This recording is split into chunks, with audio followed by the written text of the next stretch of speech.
যে মাশরাফি ভাই তিনি আমাকে অনেক সাপোর্ট করছে। এই ক্যাপ্টেন হয়তো আজকে আমি আছি, আমার জায়গা থেকে আরেকজন আসবে, বা দিন শেষে কিন্তু বাংলাদেশ।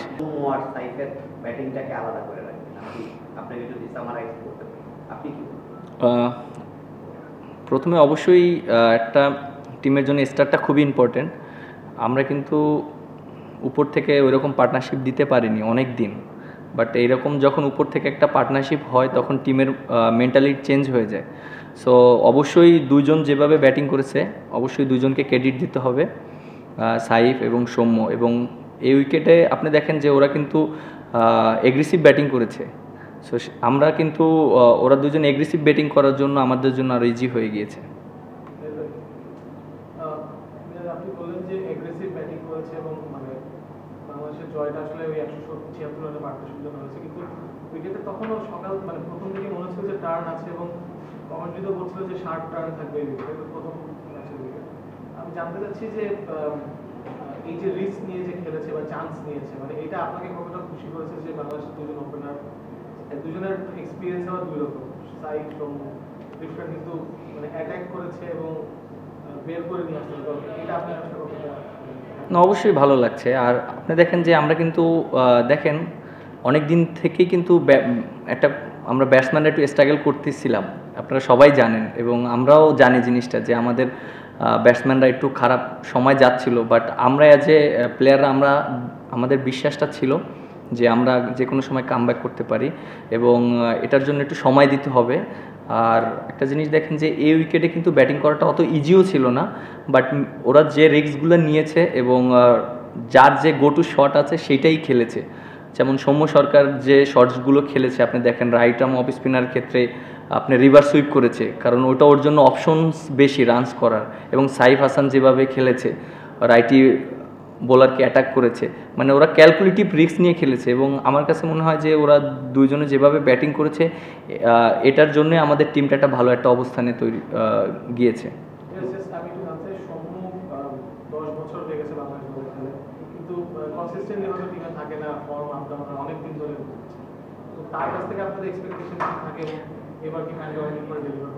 দেখেন একটা জিনিস কি, আপনি একটা ব্যাটসম্যান যদি আপনি বলেন আপনি 5টা ইনিংসের ভিতর 5টা ইনিংসই রান করবে না, 2টা ইনিংস বা 3টা ইনিংস রান করবে, 2টা ইনিংস রান করবে না। বাট যে 3টা ইনিংসই রান করবে সেই রানটা যদি লম্বা হয় তাহলে কিন্তু টিমের জন্য লাভ, ব্যাটসম্যানের জন্যও লাভ। আপনি যে ব্যাটসম্যানটাই সেট হয়ে যাচ্ছে সেটা আপনি সেই ব্যাটসম্যান যদি 30 করে আউট হয়ে যায় তাহলে টিমের জন্য অনেক ডিফিকাল্ট। এই ম্যাচে আপনি দেখেন যে দুইটাই বড় স্কোর হয়েছে এবং উপর থেকে হয়েছে। যখন উপর থেকে একটা বড় স্কোর হবে তখন টিম অটোমেটিক অনেক স্কোর করবে এবং মাঝখানে যে পার্টনারশিপগুলো হবে। সো এটাই আমার কাছে মনে হয় যে আপনার ব্যাটসম্যানরা একটু ধৈর্য ধরতে হবে, সবাই একটু সময় দিতে হবে। কারণ আমার কাছে মনে হয় যে যদি আমরা 7টা ব্যাটসম্যান খেলাই 7 জনে রান করবে না, 3 জন হয়তো রান করার অপরচুনিটি থাকবে, কিন্তু সেই 3টা যদি অনেক বড় স্কোর হয় তখন টিমের অনেক হেল্প হয়। অনেক সমালোচনা হয়েছে, এটা আপনি নিশ্চয়ই বুঝতে পারছেন, বাট সব সমালোচনা আসলে জবাব দিয়েছেন মাঠে, ব্যাটে বলে পারফরমেন্স। আপনার ক্যাপ্টেন্সিও আসলে প্রশংসা করতে হয়, যেভাবে স্পিনারদের হ্যান্ডেল করেছেন। আসলে আপনি সহ 5 জন স্পিনার, যদি তানভীর, নাসুম, রিশাদ, ইভেন সাইদকে ধরি, আপনি নিজেও জেনুইন স্পিনার, আসলে কখন কাকে বোলিং দিবেন বা কখন আপনি যাবেন, এটা একটু দ্বিধাদ্বন্দ্ব ছিলেন কিনা বা একটু কনফিউশন তৈরি হয় কিনা ভাই যখন ম্যাচে থাকে? না, এরকম কিছু না। আপনি দেখেন যে গেমটা এমন একটা সিচুয়েশনে চলে, আপনার দেখেন আজকে কিন্তু আমি 1 ওভারও পেস বোলিং করাইনি, বাট আজকে আমার কাছে মনে হয়েছে যে খেলাটা 50 ওভার যাবে না। সো মাঠে আমার কাছে মনে হয়েছে খেলাটা 35-40 ওভার হয়তো যেতে পারে। সো সেজন্য আমি সব মেইন বলারদেরকে বোলিং করিয়েছি, যাদের বল মানে এফেক্টিভনেসটা বেশি থাকবে। সো দেখেন রিশাদ বোলিং করেছে, তানভীর করেছে, নাসুম ফার্স্টে করেছে, আমি মিডিলে করেছি। সো আমরা 4 জনই কিন্তু ঘুরিয়ে ফিরিয়ে করেছি। আর আপনি যেটা আরেকটা কি বললেন, অবশ্যই একটা সাফল্য পেয়েছেন এবং তাদেরকে যেভাবে বোলিং এ আনাটা আসলে না, এটা তো আপনার সিচুয়েশন অনুযায়ী ডিমান্ড করে যে কখন কোন ব্যাটসম্যানের ক্ষেত্রে কাকে দিলে বেশি এফেক্টিভ হবে, সেইভাবে আমি চেষ্টা করেছি। আপনার মানে ক্যাপ্টেন্সি ডিসিশন মেকিং নিয়ে অনেক সমালোচনা হচ্ছিল, বিশেষ করে লাস্ট ওভারে, সুপার ওভারে। তো সেইটা তো ক্যাপ্টেন্সির একটা চাপ থাকে, সেই চাপটা কতটা ফিল করেছেন এবং এখন কি একটু রিলিফ লাগছে কিনা? প্লাস আপনার তো সামনে অনেকগুলো কঠিন সিরিজ আছে, ওয়ানডে হিসাব নিকাশ আছে, সেই জন্য আপনার মানে প্রস্তুতিটা? দেখেন আমরা কিন্তু এই ফার্স্ট টাইম মানে সুপার ওভার খেলেছি বাংলাদেশ টিম, ফার্স্ট টাইম না? আমরা ফার্স্ট টাইম সুপার ওভার খেলেছি, বাট এটা কিন্তু আমাদের জন্য একটা এক্সপিরিয়েন্স, যে আমাদের এক্সপিরিয়েন্সটা। আর ফিস ওভারটা খুবই ভালো বোলিং করেছে, আনলাকিলি একটা বাউন্ডারি হয়ে গিয়েছে। এবং আপনি দেখেন যে আমাদের যে হয়তো আমি অনেক সমালোচনা হয়েছে, অনেকে অনেক কথা বলেছে যে কিভাবে কি হলে আরও বেটার হতো, but end of the day আমরা যেটাই ডিসিশন নিয়েছি সবাই একত্রিত ডিসিশন নিয়েছি। এখানে কারো উপরে যদি একার উপরে ব্লেম দেওয়া হয় এটা আসলে ঠিক না। এবং একটা টিমের যখন থাকে কোচ, ক্যাপ্টেন এবং যারা আছে সবাই একভাবে, আমি যদি একটা ডিসিশন নেই, হতে পারে আমার ডিসিশনটা রং, কিন্তু কোচ কিন্তু আমাকে সেইটা সাপোর্ট করে। এবং কোচও যদি কখনো একটা ডিসিশন রং নেয়, আমরা কিন্তু সবাই ওটাকে সাপোর্ট করি। দিন শেষে সাকসেস আসতেও পারে, নাও আসতে পারে। আপনি দেখেন সাকসেস যখন আমরা ওইটা হয়ে যেত তখন কিন্তু জিনিসটা সাকসেস হতো, বাট যখন হয় না তখন কিন্তু ফেলিয়ার। জিনিসটা এরকমই। এমনিতে গত ম্যাচটা শুধু ওভারঅল ক্যাপ্টেন্সি আপনি কতটা উপভোগ করছেন সেটা বাইরের এইসব আলোচনা যেমন আছে, আপনার ভিতরের অথরিটি কতটা আছে বলে আপনার মনে হয়, ড্রেসিং রুমের আস্থা আপনি কতটা অর্জন করতে পেরেছেন, ওভারঅল আপনি কতটা উপভোগ করতে পারছেন, প্লাস হলো লং টার্ম প্ল্যানিং আপনি করতে পারছেন কিনা? দেখেন, আপনাকে একটা কথা বলি, আমি কিন্তু লাস্ট এটা নিয়ে আমার 3 নম্বর সিরিজ চলছে। আপনি ওয়েস্ট ইন্ডিজে আমি ক্যাপ্টেন্সি করেছি, তখন তো আমি ক্যাপ্টেন ছিলাম না, ওই সিরিজে শান্ত ক্যাপ্টেন ছিল, ওই ইনজুরি থাকার কারণে আমি ক্যাপ্টেন্সি করেছি। But end of the day আমার জন্য অবশ্যই অনেক ডিফিকাল্ট ফার্স্টের দিকে আমি যখন করেছি। সো এখন যত আমি করব তত আস্তে আস্তে আমি অনেক কিছু ডেভেলপ হবে। এবং এন্ড অফ দ্য ডে আমাদের বাংলাদেশে যারা লিজেন্ড প্লেয়ার ছিল, যারা অনেক ক্যাপ্টেন্সি করেছে, তারা আমাকে অনেক হেল্প করছে। এবং সত্যি কথা বলতে তারা পিছন থেকে আমাকে অনেক সাপোর্ট করছে, বিশেষ করে যারা বাংলাদেশের সাকসেসফুল ক্যাপ্টেন। আমি যদি বলি, মনে করেন যে মাশরাফি ভাই, তিনি আমাকে অনেক সাপোর্ট করছে এবং আমাকে বলেছে, তামিম ভাই আমাকে ফোন দিয়ে বলেছে যে এইভাবে করলে ভালো হবে। কারণ আপনি যদি দেখেন তারা কিন্তু দুইজনই বাংলাদেশের সবচেয়ে মোস্ট সাকসেসফুল ক্যাপ্টেন।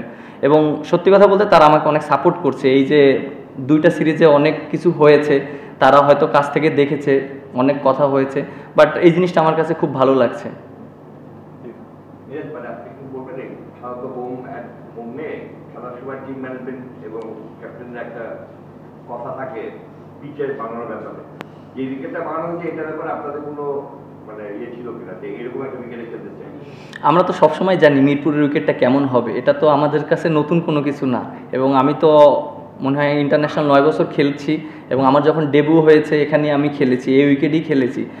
পার্থক্যটা ওই রকম অনেক বেশি সেরকম না, বাট আমার কাছে যে জিনিসটা মনে হয়েছে পার্থক্যটা এটাই ছিল যে এই উইকেটে আগে যখন আমরা খেলেছি তখন একটু মানে গ্রাস দিত, এবং এখন কিন্তু উইকেটে কোনো গ্রাস নেই।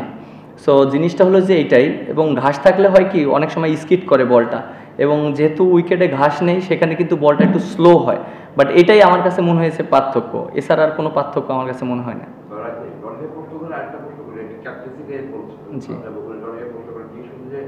আপনি কি বিশ্বাস করেন বিশ্বকাপ পর্যন্ত আপনাকে ক্যাপ্টেন্সি দেওয়া রাখা হবে? মানে আপনার স্ট্যাট কিন্তু 12 ম্যাচে 13 ম্যাচে 3টা জয়। আমি অত দূর পর্যন্ত এখনো চিন্তা করছি না, কারণ যেহেতু আমাকে 1 বছরের জন্য দায়িত্ব দেওয়া হয়েছে, 1 বছরের ভিতরে যতগুলো ম্যাচ আছে এবং বাংলাদেশকে একটা জায়গায় নিয়ে যাওয়ার জন্য। কারণ আমাকে যখন ক্যাপ্টেন্সি দেওয়া হয়েছিল তখন আমাদের টিমের পজিশন ছিল কত, 10 নাম্বার। এখন আছে কত, আমাদের 10ই আছে। তার মানে আমি, হ্যাঁ মাঝখানে আমি অনেক ম্যাচ হেরেছি, but end of the day সবাই যদি পারফর্ম করতো, সবাই যদি সবার খেলাটা খেলতো, তাহলে দিন শেষে অবভিয়াসলি টিম যদি রেজাল্ট না করে অবভিয়াসলি ক্যাপ্টেনের উপরেই আসে। বাট টিম যখন ভালো খেলে তখন কিন্তু অবশ্যই টিমের সবাই একত্রিত খেলেছে বলে পারফরমেন্স হচ্ছে। বাট এটা আমি চিন্তা করছি না, কারণ ক্যাপ্টেন্সি যে আমি অনেক দূর করতে হবে, অনেক বেশি করতে হবে, এরকম কোনো কিছু না। এই ক্যাপ্টেন হয়তো আজকে আমি আছি, আমার জায়গা থেকে আরেকজন আসবে, বা দিন শেষে কিন্তু বাংলাদেশ, আমরা বাংলাদেশের হয়ে খেলছি এবং বাংলাদেশকে একটা জায়গায় নিয়ে যেতে চাই, এটাই হলো আমাদের লক্ষ্য। না, সন্তুষ্ট সেটা না, আমাদের তো সামনে বিশ্বকাপ আছে, আমাদের তো কোয়ালিফাই করতে হবে। সো আপনার টপ 8 টিমই তো আপনার বিশ্বকাপ খেলবে। সো আমরা তো এখনও মনে করেন যে আনসার্টেনের ভিতরে আছি। সো আমাদের টার্গেট থাকবে টপ 8-এর ভিতরে থাকা এবং সরাসরি যেন আমরা বিশ্বকাপ খেলতে পারি। সো এটাই আমাদের টার্গেট থাকা উচিত ফার্স্টে।